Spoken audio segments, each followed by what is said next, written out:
আসসালামু আলাইকুম। Technique easy এডুকেশনের পক্ষ থেকে আপনাদের সবাইকে স্বাগতম জানাচ্ছি। প্রিয় শিক্ষার্থীরা, চলে আসলাম নতুন আরও একটা পর্ব নিয়ে। আজকের পর্বে আমরা প্রথম অধ্যায় বাস্তব সংখ্যা, এই অধ্যায়ের যেই এমসিকিউ প্রশ্নগুলো এসেছিল সেই এমসিকিউ প্রশ্নগুলো আমরা এখন সমাধান করব।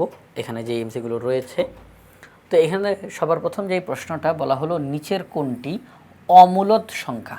নিচের কোনটি অমূলদ সংখ্যা? অমূলদ সংখ্যা কোনটা? যে সংখ্যাকে p/q আকারে প্রকাশ করা যায় না। p/q আকারে প্রকাশ করা যায় না সেই সংখ্যাকে বলা হয় অমূলদ সংখ্যা। তো সবার প্রথমে যেই অপশনটি রয়েছে 0.3 পৌনঃপুনিক, এটি মূলদ সংখ্যা, এটা অম্লদ না, এটা মূলদ। কারণ এই সংখ্যাটাকে বলা হয় অসীম আবৃত দশমিক ভগ্নাংশ। 0.3 পৌনঃপুনিক, এটাকে লেখা যায় নিচে একটা 9 উপরে 3, তাহলে হচ্ছে গিয়ে উপরে 3/9, কাটাকাটি করলে 1/3, তাহলে তো p/q আকারে প্রকাশ করা গেছে। 0.3 পৌনঃপুনিক তাকে p/q অর্থাৎ লব বাই হর, p হচ্ছে লব আর q হচ্ছে হর, লব বাই হর আকারে প্রকাশ করা গেছে। p এবং q দুইটাই পূর্ণ সংখ্যা, দেখেন দুইটাই কিন্তু পূর্ণ সংখ্যা। তাহলে এই সংখ্যাটিকে লব বাই হর আকারে প্রকাশ করা গেছে, সুতরাং এটি হচ্ছে মূলদ সংখ্যা। তাহলে 0.3 পৌনঃপুনিক এটা কি? এটা মূলদ সংখ্যা। এর পরেরটা যদি তাকাই, √16/9, আমরা বলতেই পারি 16কে রুট করলে হয় 4 আর 9কে রুট করলে হয় 3। তাহলে আমরা দেখতেছি √16/9 তাকে আমরা p/q আকারে প্রকাশ করতে পারছি, p/q আকারে প্রকাশ করতে পারছি, তাহলে এটাও মূলদ। এরপরটা কিউবিক রুট 8/27। প্রিয় শিক্ষার্থীরা খেয়াল করে দেখেন, আমরা কিন্তু এখানের মধ্যে এই রুটটাকে যদি উঠাই তাহলে আমরা লিখব 8/27 হোল টু দি পাওয়ার 1/3। কারণ শুধু রুটকে যখন আমরা উঠাই তখন পাওয়ার হিসাবে হাফ বসে, আর যখন রুটের মাথার উপরে 3 তখন রুটকে উঠাইলে 1/3, যখন রুটের মাথার উপরে 4 রুটকে উঠাইলে 1/4, ঠিক আছে? তাহলে পাওয়ার হিসাবে 1/3।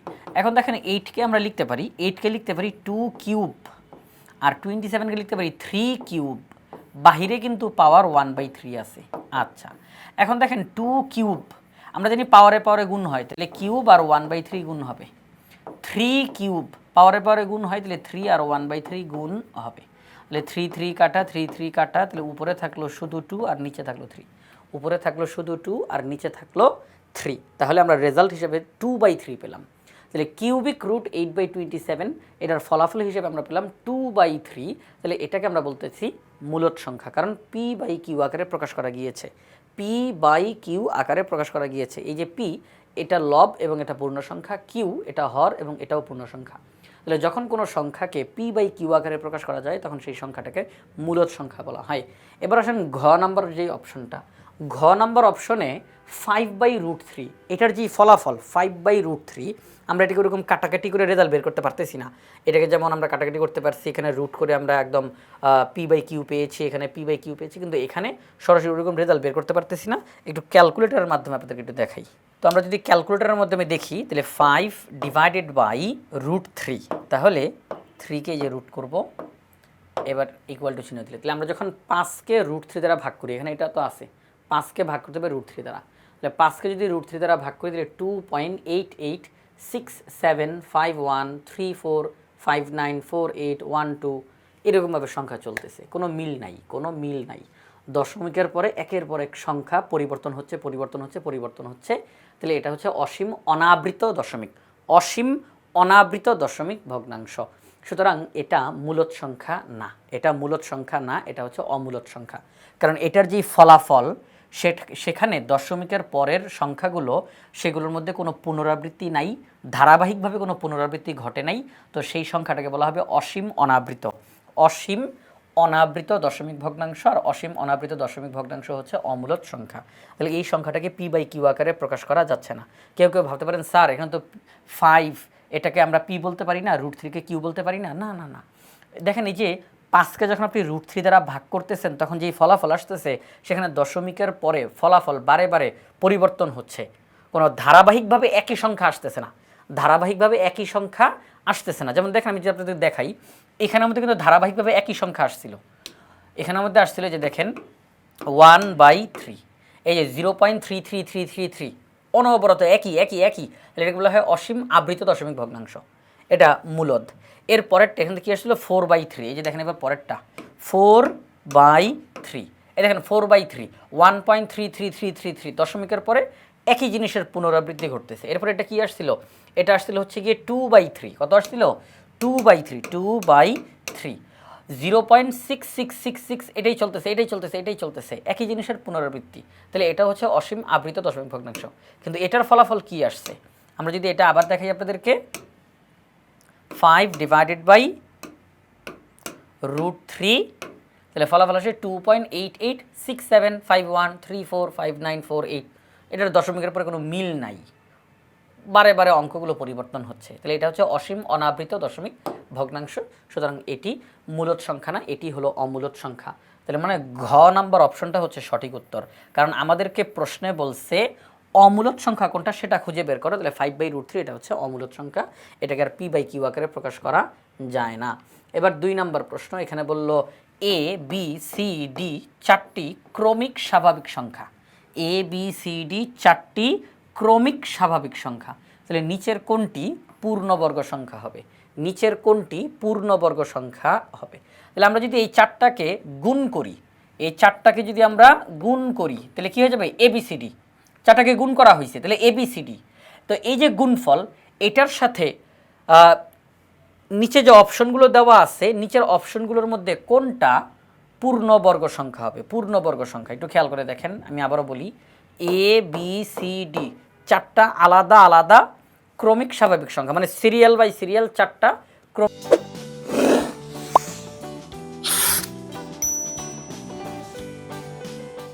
ক্রমিক স্বাভাবিক সংখ্যা। নিচের কোনটা পূর্ণবর্গ সংখ্যা? পূর্ণবর্গ সংখ্যা কি, যখন আমরা কোনো সংখ্যাকে এরকম স্কোয়ার দ্বারা প্রকাশ করতে পারবো। যেমন আমি যদি লিখি 9, এটা কিন্তু পূর্ণবর্গ সংখ্যা। কেন? কারণ কোনো একটা পূর্ণ সংখ্যাকে স্কোয়ার করলে 9 আসে। এই যে আমি কোনো একটা পূর্ণ সংখ্যাকে স্কোয়ার করে এই 9কে পেয়েছি, এই জন্য এই 9 হচ্ছে পূর্ণবর্গ সংখ্যা। 16, এটা কিন্তু পূর্ণবর্গ সংখ্যা। কেন? কারণ কোনো একটা পূর্ণ সংখ্যাকে স্কোয়ার করলে এই 16 আসে। সুতরাং এই 16কে যেহেতু একটা পূর্ণ সংখ্যার বর্গরূপে দেখানো গেছে, তাহলে এই 16 হচ্ছে পূর্ণবর্গ সংখ্যা। তা আমাদেরকে বলছে ABCD 4টা ক্রমিক, মানে সিরিয়াল, 4টা সিরিয়াল বাই সিরিয়াল স্বাভাবিক সংখ্যা। তাহলে নিচের কোনটি পূর্ণবর্গ সংখ্যা এই অপশনগুলোর মধ্যে? এখন খেয়াল করে দেখেন, আমরা ক নাম্বার অপশন দেখছি ABCD, এই 4টাকে গুণ করলে গুণফল পূর্ণবর্গ সংখ্যা হবে কিনা, কিন্তু না। 4টা ক্রমিক স্বাভাবিক সংখ্যার গুণফলের সাথে যদি আমরা 1 যোগ করি, 4টি ক্রমিক স্বাভাবিক সংখ্যার গুণফলের সাথে যদি 1 যোগ করি, তাহলে সেই যোগফলটি হবে পূর্ণবর্গ সংখ্যা। এটা আপনারা আপনাদের অনুশীলনীর ভিতরে এবং উদাহরণের অঙ্কগুলো তো আপনারা সমাধান করেছেন। 4টি ক্রমিক স্বাভাবিক সংখ্যার গুণফলের সাথে 1 যোগ করলে যোগফল হবে পূর্ণবর্গ সংখ্যা। আপনাদের আমি এটা একটু করে দেখাচ্ছি। ABCD, আমি যদি এই মুহূর্তে বলি, A বলতে আসলে আমরা x-কে বুঝতেছি, B বলতে x+1, আর C বলতে x+2, D বলতে x+3। 4টা ক্রমিক স্বাভাবিক সংখ্যা। এখন এদেরকে আমরা গুণ করব, x × x+1 × x+2 × x+3। 4টা সংখ্যাকে গুণ করলাম, এখনই 1 যোগ করতেছি না, হ্যাঁ, একটা যোগ একটু পরে দেখাবো। 1কে যে যোগ করবো একটু পরে দেখাচ্ছি। x, তার পাশে যদি x+3কে বসাই, একটু সাজাই, তাহলে ক্যালকুলেশন করতে একটু সুবিধা হয় আর কি। x+2, x এবং x+3 গুণ করলে হবে x² + 3x, আর x+1 x+2 গুণ করলে হবে x² + 2x + x + 2, x² + 3x, এখানে হবে x² + 3x + 2। পরবর্তী লাইনে যদি যাই, x² + 3xকে যদি মনে মনে a বলি, মনে মনে x² প্লাস, আচ্ছা যেহেতু ABCD উপরে লেখা হয়েছে তাহলে a না ধরলাম, p ধরি। x² + 3xকে যদি p ধরি, তাহলে x² + 3xকে p ধরলাম +2, x² + 3xকে p, x² + 3xকে p +2। এখন দেখেন পরবর্তী লাইন, p দ্বারা p কে গুণ দিলে p² আর 2p। এটা পূর্ণবর্গ সংখ্যা হয় নাই, এটা পূর্ণবর্গ সংখ্যা হয় নাই। কিন্তু আমি যদি একটা কাজ করি, উপর থেকে আমি যদি 1 যোগ করে আসা শুরু করি, যে 1 যোগ করলাম, এই জিনিস আমি একটু টেনে টেনে সামনে আগাচ্ছি। 1 যোগ করা মানে কি? যোগফল। আমি যখন 1 যোগ করতেছি, তাহলে যোগ যখন আমি করেই ফেলছি, তখন এটাকে কি বলা হবে? যোগফল। এখন দেখেন, এই যে 1 যোগ করলাম, তাহলে p² + 2p + 1, এটা কিন্তু আমরা বলতে পারি p + 1 হোল স্কোয়ার, বলতে পারি কি না? কারণ এটা একটা সূত্র হয়ে গেছে না, a + b হোল স্কোয়ারের সূত্র। যেটা আমরা সবসময় জানি। তাহলে এটা a প্লাস বি হোল স্কোয়ারের সূত্র হয়ে গেছে, a square plus 2ab plus B square. 1কে স্কোয়ার করলেও মানের কোনো পরিবর্তন হয় না। তাহলে এই লাইনটা হয়ে গেলে p প্লাস 1 হোল স্কোয়ার। এখন আমরা দেখতেছি ব্র্যাকেটের উপরে স্কোয়ার চলে আসছে, ব্র্যাকেটের উপরে স্কোয়ার চলে আসছে, তার মানে এটা পূর্ণবর্গ হয়ে গেছে। তাহলে এই যোগফলটা পূর্ণবর্গ, যোগফলটা পূর্ণবর্গ, যোগফলটা পূর্ণবর্গ। যদি আগের লাইনে আসতো 9, আগের লাইনে আসতো 9, পরের লাইনে 3 স্কোয়ার, তখন আমরা বলতাম এই 9 হচ্ছে পূর্ণবর্গ। যদি আগের লাইনে আসতো 16 আর পরের লাইনে আমরা লিখতে পারতাম 4 স্কোয়ার, তাহলে এই 16কে বলতাম পূর্ণবর্গ। তাহলে এখানে যেহেতু P square plus 2p plus 1, পরের লাইনে লিখলাম p প্লাস 1 হোল স্কোয়ার, তাহলে আমরা বলতে পারি p square plus 2p plus 1 এটা হচ্ছে পূর্ণবর্গ সংখ্যা। এটা কিভাবে করে হলো? সেটা হচ্ছে 4টি ক্রমিক স্বাভাবিক সংখ্যার গুণফলের সাথে যখন আমি এক যোগ করছি তখন যোগফলটা পূর্ণবর্গ হয়েছে। তাহলে এখন দেখেন প্রিয় শিক্ষার্থীরা, সেটা হচ্ছে এই যে 4টি ক্রমিক স্বাভাবিক সংখ্যার গুণফলের সাথে যখন এক যোগ করা হয়েছে তখন এই যোগফলটা হচ্ছে পূর্ণবর্গ সংখ্যা। তাহলে আমরা বলতে পারি ABCD প্লাস 1, এই যে ABCD মানে কি A into B into C into D, অর্থাৎ 4টি ক্রমিক স্বাভাবিক সংখ্যার গুণফল তার সাথে এক যোগ করা হয়েছে, এটি হচ্ছে পূর্ণবর্গ সংখ্যা। তাহলে 4টি ক্রমিক স্বাভাবিক সংখ্যার গুণফলের সাথে এক যোগ করলে যোগফল পূর্ণবর্গ সংখ্যা হয়। 3 নম্বর প্রশ্ন, 1 থেকে 10 পর্যন্ত মৌলিক সংখ্যা কয়টি? প্রিয় শিক্ষার্থীরা 1 থেকে 10-এর মধ্যে মৌলিক সংখ্যা কারা কারা? 2, 3, 5, 7, এই 4টা হচ্ছে 1 থেকে 10-এর মধ্যে মৌলিক সংখ্যা। তাহলে 4টা, তাহলে খ নম্বর অপশনটা হচ্ছে সঠিক উত্তর।